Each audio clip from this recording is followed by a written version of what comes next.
ஓம் சாய்ராம். சாய் அன்பர்கள் அனைவருக்கும் என் அன்பு வணக்கங்கள். இந்த நாள் இனிய நாளாக அமைய வாழ்த்துக்கள். சாய்பாபாவின் சத்திய வாக்கு. என்னோட பக்தனா இருக்கிற ஒருவருடைய வாழ்க்கையையும் நான் உன்னிப்பா கவனிச்சுக்கிட்டே தான் இருக்கிறேன். வாழ்க்கையில ஒருத்தருக்கும் சலிப்பும் வெறுப்பும் வரத்தான் செய்யும். ஆனா எப்பவுமே நாம சலிப்பையும் வெறுப்பையும் வெளிக்காட்டிக்க கூடாது. அப்படி இருக்கிறதையே முடிஞ்ச அளவுக்கு குறைச்சிக்க பார்க்கணும். இந்த வாழ்க்கை எவ்வளவு மோசமானது அப்படிங்கிற எண்ணத்தை நாம வர வச்சுக்கவே கூடாது.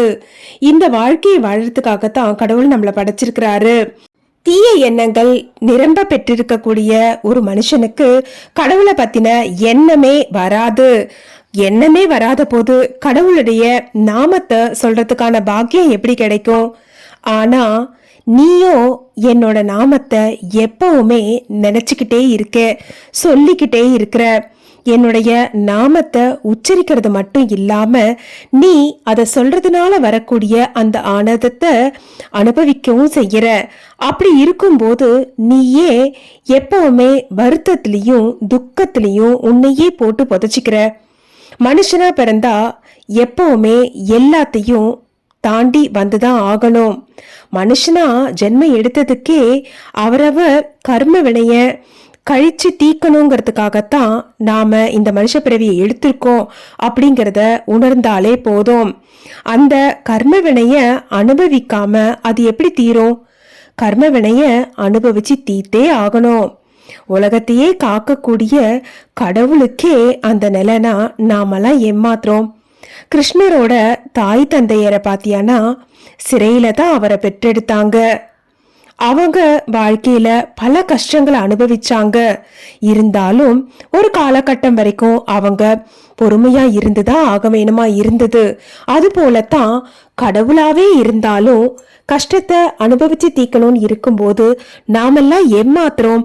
இது எல்லாத்தையும் உனக்கு எடுத்து சொல்றதுக்கு உன் குருவா நான் உன் கூட இருக்கேனே, இது போதாதா உனக்கு? எப்பவுமே நீ நம்பிக்கை இழந்து நிக்கிற நேரத்துல எல்லாம் உனக்கு நம்பிக்கையை கொடுக்கறதுக்கு இந்த சாய் இருக்கேன். அதை மட்டும் எப்பவுமே மனசுல வச்சுக்கோ. எந்த ஜீவராசியா இருந்தாலும் சரி, அதோட கர்ம வினைய அது அனுபவிச்சுதான் ஆகணும். உன்னால தாங்க முடியாத கஷ்டம் அப்படிங்கிற நிலை வரும்போது அது எல்லாத்தையும் சுமக்கிறதுக்கு என் கை தயாரா இருக்குங்கிறத மட்டும் மறந்துடாத. உன்னோட அழைப்போட தீவிரத்தை உணர்ந்து நானே வந்து உனக்கு உதவி செய்யலாமா, இல்ல ஏதாவது ஒரு ரூபத்தை உனக்கு காமிச்சு அதன் மூலமா உதவி செய்யலாமா அப்படின்னு சொல்லி ஏதோ ஒரு விதத்துல நான் உனக்கு உதவிக்கிட்டு தான் இருக்கேன். உனக்கு ஆறுதலையும் கொடுக்குறேன். அதை தொடர்ந்து நான் உனக்கு தைரியத்தையும் கொடுத்துக்கிட்டு தான் இருக்கிறேன். அப்படி இருக்கும்போது நீ ஏன் கவலைப்படுற? நீ மன உறுதியோடு இருக்க வேணாமா? எதையுமே தடைன்னு சொல்லி நடக்காத. தடைய தாண்டினா தான் நீ எல்லாத்துலயும் ஜெயிக்க முடியும். இந்த காலத்துல எப்பவுமே சோம்பேறித்தனமா இருக்கிறவங்களுக்கு மதிப்பே கிடையாது. எப்பவும் சுறுசுறுப்பா இருந்து தன்னுடைய காரியத்தை செய்யறவங்களுக்கு தான் வெற்றி நிச்சயமா இருக்குது. நீ தைரியமா எந்த ஒரு விஷயமா இருந்தாலும் முடிவெடு. அதுக்கு பின்னால இந்த சாய் இருக்கிறேன் அப்படின்னு சொல்லி நினைச்சுக்கோ. எதுக்குமே தயங்காத. நீ கடந்து வந்த கடினமான பாதைய கொஞ்சம் நினைச்சு பாரு.